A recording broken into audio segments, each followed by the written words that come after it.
hari igihe abantu bakwanga utazi ikintu bakwangiye, abantu bakakwanga nta kintu wabatwaye, abantu bakakwanga utabavuze nabi, abantu bakakwanga utabatutse, abantu bakakwanga utabasebeje, abantu bakakwanga utabanga, abantu bakakwanga utabagambaniye, abantu bakakwanga wabagaburiye nta kintu wabimye, ariko abantu bakanga bakakwanga pe.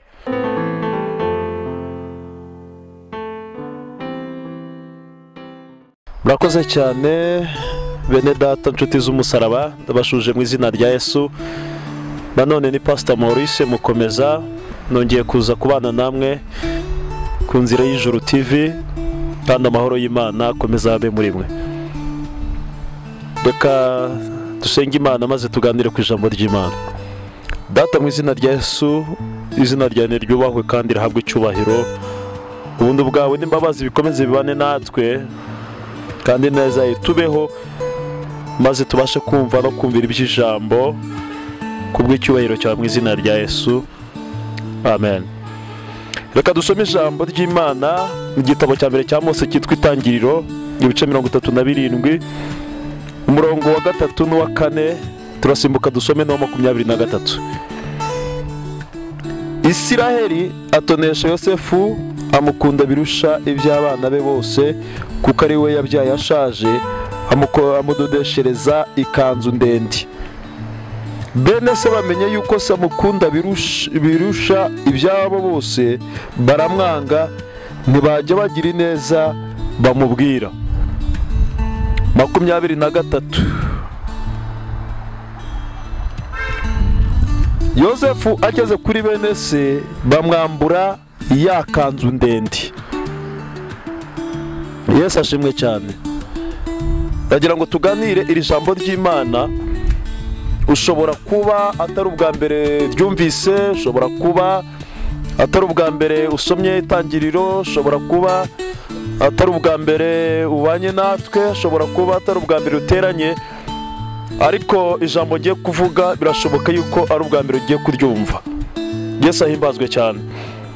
Uyu munsi ndagira ngo tuganire ku ijambo ryitwa gutinda ku isezerano. Kuzirikana isezerano wasezeranye n'Imana, kuzirikana ijambo wavuganye n'Imana, kuzirikana icyo Imana yakubwiye.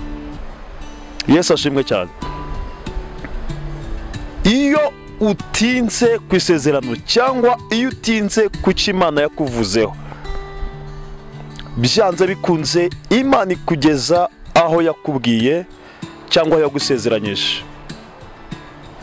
Birashoboka yuko hashobora kuzamo impamvu nyinshi zishobora gutuma wabona yuko bitazasohora, wabona yuko utazahagera, ariko iyo ukibana n'Imana, iyo ukibana neza n'Umwami Yesu, iyo ukomeje kumwikomezaho, ugahura n'ibitandukanye bikuruhije bikugoye, ariko ugakomeza kwikomeza ku Mana, nta kinegu, nta gisebo, nta gisuzuguriro, nta gitutsi gikomeza kukubaho.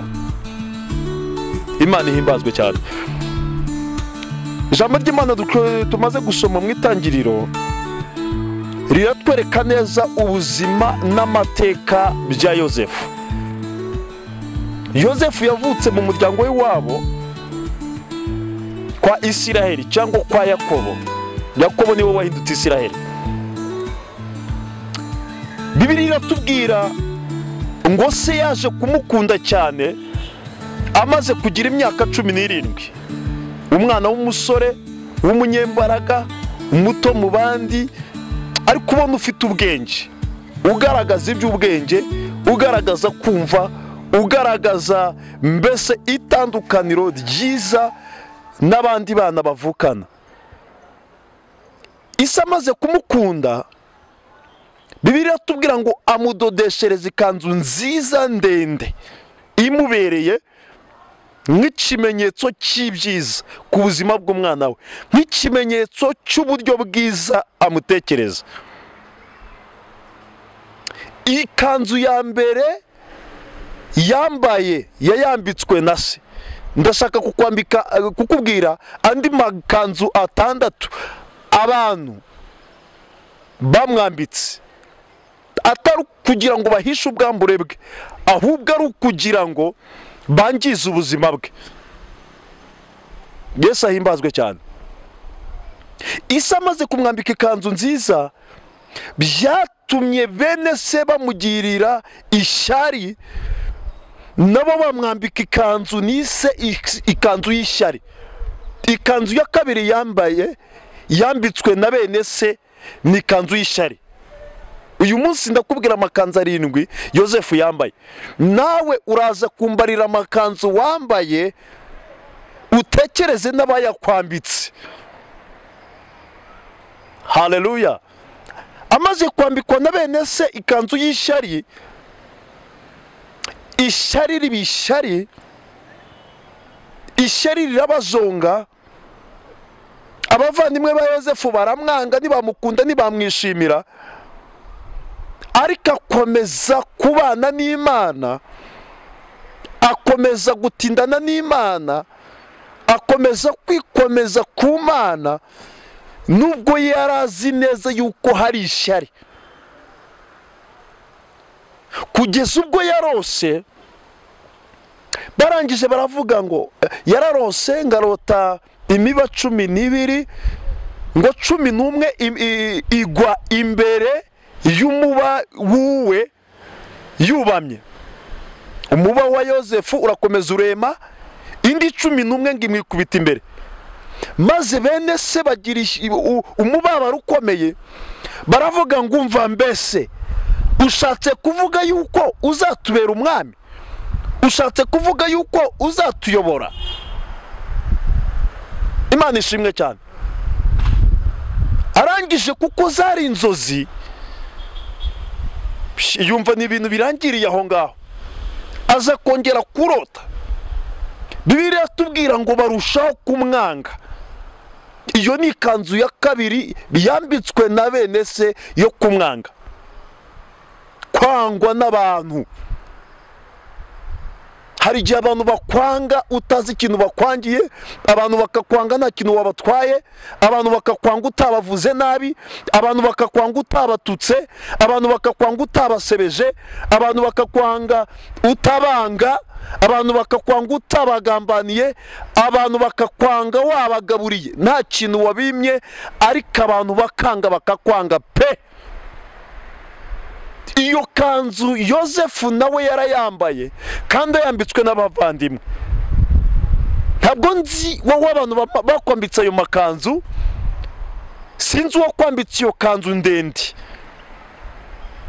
niba ari uwaguhesheje akazi mu karere, mu gihugu, mu murenge, muri kampani, uwo muntu yakwambitse ikanzu nziza y'icyubahiro yo kugukavaringa.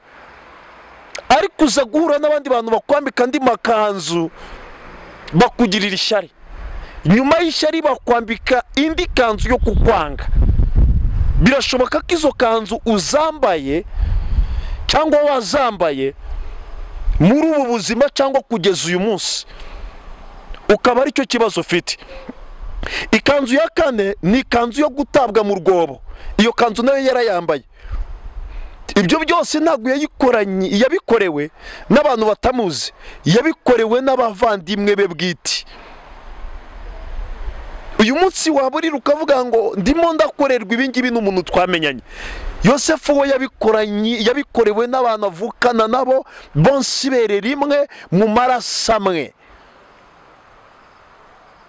Barangije iryo shyari nuko kwangwa bibatera kumushaka kumwica, ariko Rubeni avamo aravuga ngo tutishyiraho amaraso y'umuvandimwe wacu kandi utariho urubanza, ahubwo mumureke tubaga intama, maze dufate ikanzu ya muvandimwe wacu tuyisiga amaraso, tugende tubwire data ko inyamaswa zamuriye, maze uyu we tumujugunye mu rwobo. Ahari inyamaswa zizamwirira, zizabyikorera ibyo twashakaga gukora. Bamaze kugenda gutya bamuta mu rwobo, iyo kanzu nayo barayambaye. Noneho icyo kirangiye, umwe atanga inama, aravuga ngo reka tumugurishe, ahari inyamaswa zitazamusanga hano zikamurya. baba bamwambitse ikanzu yo kugurishwa nayo arayambara. Uzi kubona abavandimwe bawe baguciririkanya, uzi kubona abavandimwe bawe batanga amafaranga, utubwenge ubavemo, ntuse nabo, ntubane nabo, utindahare ukene, bakwicira ibitekerezo, bakwangirize business, bakagurisha imitungo yawe. Ibyo bintu byose iyo kanzu yo kugurishwa nayo yarayambaye. Ibyo birangiye bamwambitse indi kanzu nshaka kukubwira ya gatandatu, ikanzu yo kuba umugaragu. Iwaba atarigeze aba umugaragu, ahubwo bari bafite abagaragu. Aragenda agezeho bamugurishije muri Egiputa aba umugaragu. Ariko ibyo byose yagendanaga n'isezerano ry'Imana. Yesu ashimwe cyane. Ntiyibagirwaga ijambo Imana yamubwiye, ntiyibagirwaga inzozi Imana yamurotesheje, ntiyibagirwaga iyerekwa Imana yamuhaye. Agasenga akereka Imana, akayibwira ngo nzi neza ko ari wowe Mana ishobora byose yabashije kuvugana nanjye. Bakamugurisha ariko wagakomeza kubana n'Imana. Ntabwo yigeze avuga ngo nabo bizababeho, ntabwo yigeze avuga ngo nabo bazagurishwe, ntabwo yigeze abanga kuko bamwanze. Yesu ashimwe cyane. We yakomezaga kumva ari fiyeri yo kuzagera kuko Imana yamuvuzeho, kuko yabaga ari kumwe n'Imana. Nshuti yanjye, naho abantu bakugurisha, nubwo abantu baguta, nubwo waba uzi ko bari guciririkanya ibiciro kugira ngo bagutange, nubwo bajya he na he bakishyura amafaranga menshi kugira ngo bangize ubuzima bwawe, ukiri kumwe n'Imana, nshuti yanjye, ntuzabange, kuko imigambi yabo ntabwo izahama kandi ntabwo izasohora. Niho Theo bose babireba yaririmbiye, aravuga ngo bazaruhira ubusa kandi bazagusiga uhagaze. Abo bose bakureba nabi, abo bose bagucira ibico, ntabwo Imana iri mu ruhande rwabo, ntabwo Imana ibashyigikiye.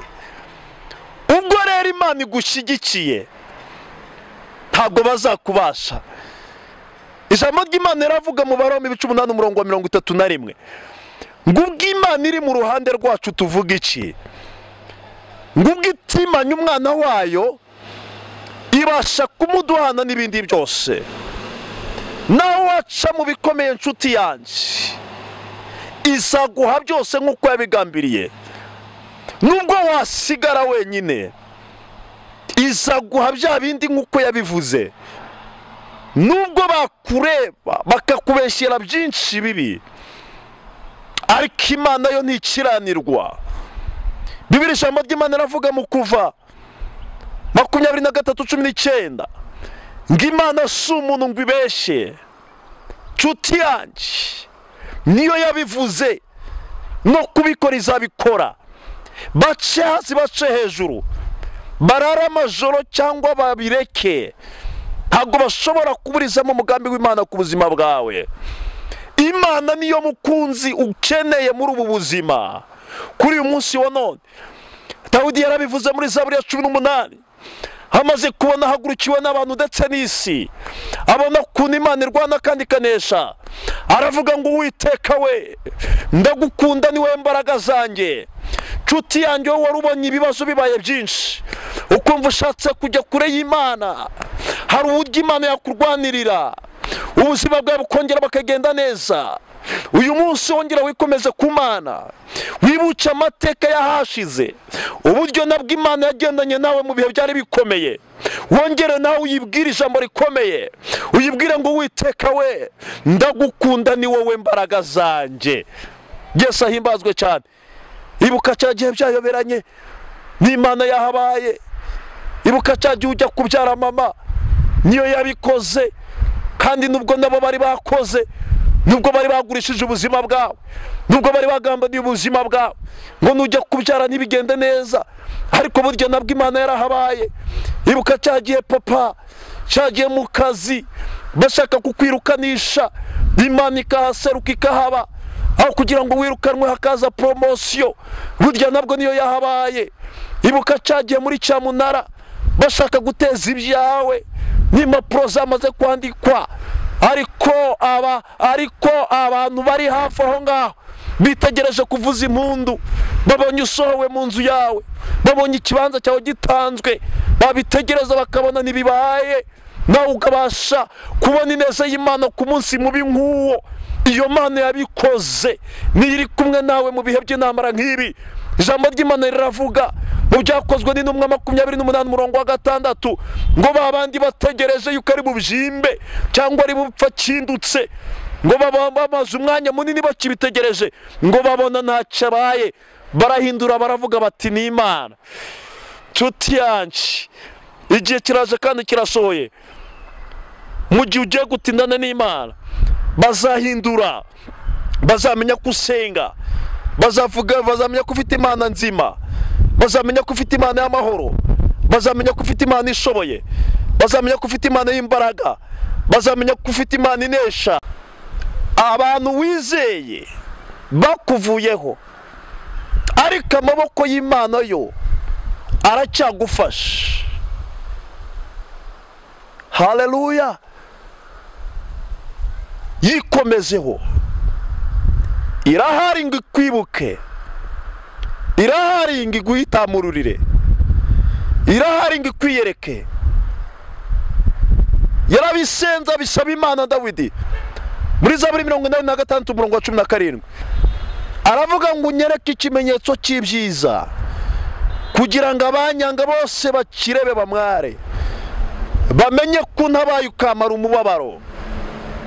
Imana ikwereka ikimenyetso cy'ibyiza mu gihe nk'iki. Ndaguhanuriye mu izina ry'Imana, Imana ikwereka ikimenyetso cy'ibyiza. Imana iguha amahoro, yuzura umutima wawe, yuzura ubuzima bwawe bwose.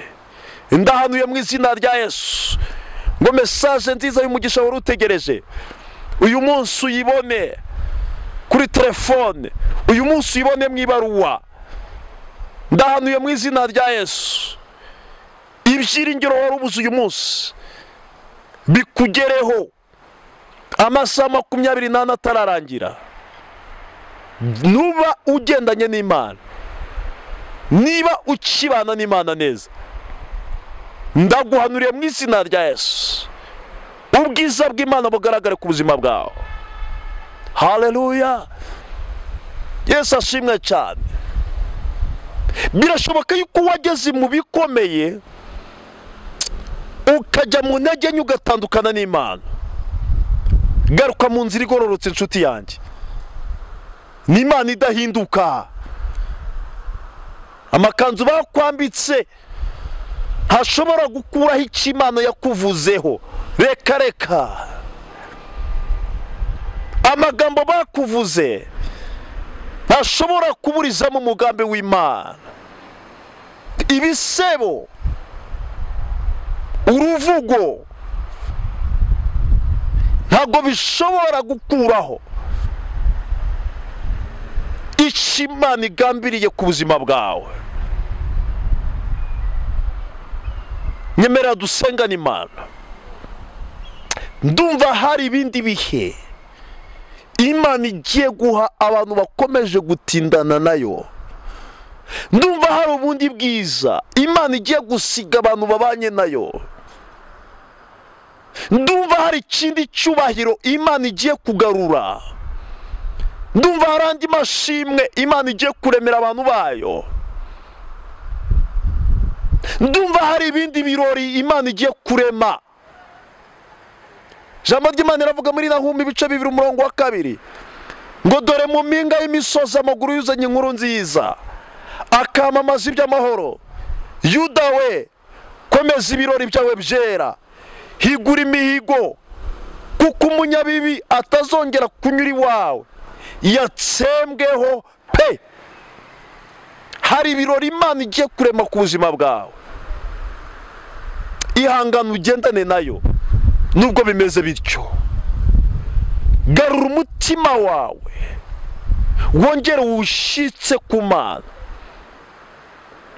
Ijambo ry'Imana rivuga muri Yesaya 26 umurongo wa 3, haravuga ngo ugushikamije umutima uzamurinda amahoro masa kuko akwiringiye. Nshuti yanjye, reka kureba hirya no hino, yishikamizeho umutima.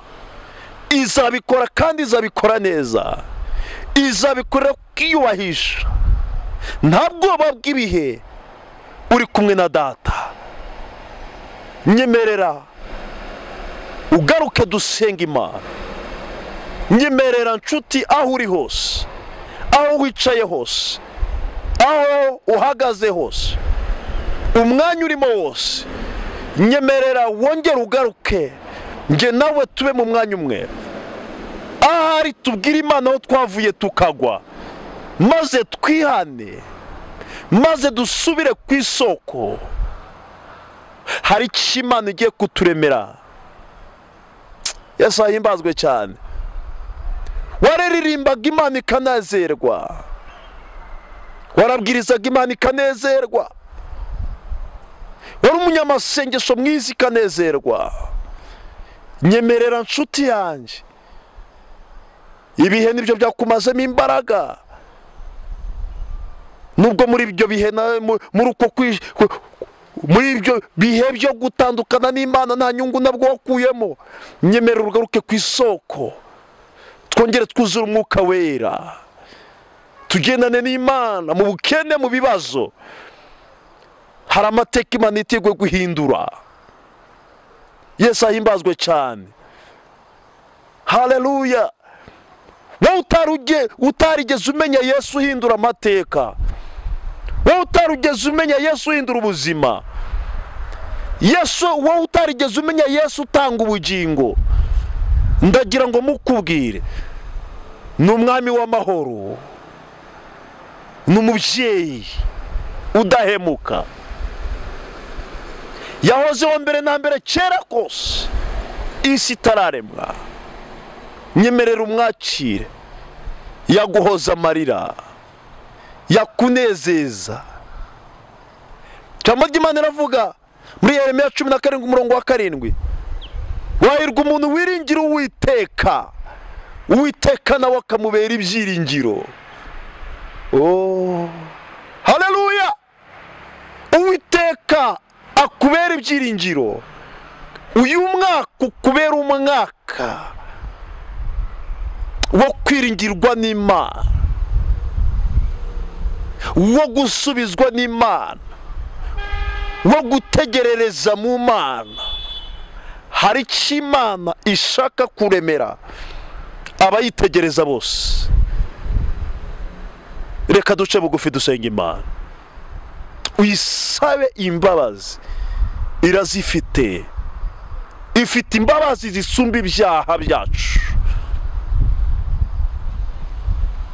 Data, mu izina rya Yesu, kuko umugambi wawe ari mwiza kuri twe, ntiwakwemera duheranwa na Satani n'umwanzi n'umubi wese. Ubabarire uyu nguyu uciye bugufi imbere y'igitanda cye, muri ofisi ye, mu modoka ye, mu nzu ye, imbere ya televiziyo ye. Imbabazi zawe zimubeho ahari hose, icyubahiro cyawe kiganze. Winjire mu buzima bwe, umubere umwami, umubere umukiza, umuyobore, maze uzamugeze ku byiza byose. Izina rye rihabwe icyubahiro. Turagushimiye ko ugize neza, turagushimiye ko wakiriye abari baratanye bose, baratataniye hirya no hino, ukaba ubikoreye kwiyubahisha none n'iteka ryose. Amen. Imana ibanezeze kandi Imana ibagirire neza. Ushobora kwifuza ushobora gushaka kutugisha inama, fata telefone yawe nkubwire iyi nimero 0789 63 05 57 0789 63 05 57. Amahoro y'Imana akomeza abane namwe.